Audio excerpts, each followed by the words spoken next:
پہاڑی زبان میں اپڈیٹ سنیے۔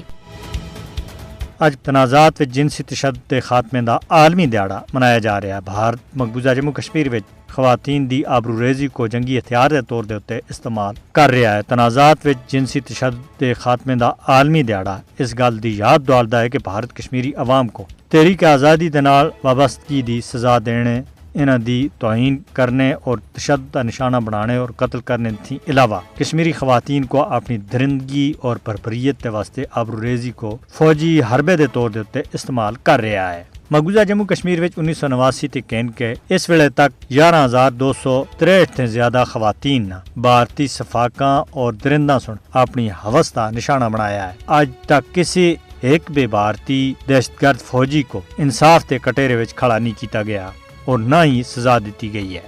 کنن پوشپورا کپواڑہ دا اجتماعی آبروریزی دا واقعہ کون بھلا سکتا ہے، جدھر 23 فروری 1991 دی رات کو بھارتی درندہ سن 100 دے زیادہ خواتین دی اجتماعی آبروریزی کیتی آسی، جنہاں وچ 8 سالہ بچیاں تے کہن کے 80 سالہ خواتین بھی شامل آسی، جڑی آج بھی انصاف تھے محروم ہیں۔ آسیہ اور نیلوفر کو کون بھلا سکتا ہے، جنہاں کو 29 مئی 2009 وچ اپنے باغ تھے وردی پوش بھارتی درندہ سن اغوا کیتا۔ پہلا انہاں دی اجتماعی آبروریزی کیتی گئی اور اس کے بعد وچ انہاں کو قتل کر کے انہاں دی لاشاں رمبی نالے دے وچ پھینک دتیاں گئیاں۔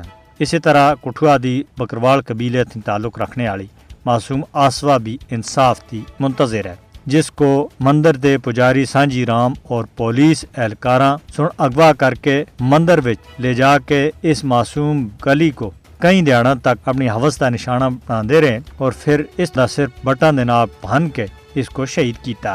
یہ واقعات بھارت دے متھے دے اتے اس طرح دے بدنما داغ ہیں جس کو کسی بھی صورت وچ بلایا نہیں جا سکتا۔ کشمیری خواتین بھارتی فوجیاں دے ہاتھوں جنسی تشدد دی وجہ تے صدمے دی نہ ختم ہونے والی آزمائشاں دا سامنا کر رہی ہیں۔ انسانی حقوق دی عالمی تنظیماں سن مقبوضہ جموں کشمیر وچ بھارتی فوجیاں دے ہاتھوں اجتماعی آبروریزی دے بہت سارے واقعات کو دستاویزی شکل بھی دیتی ہے۔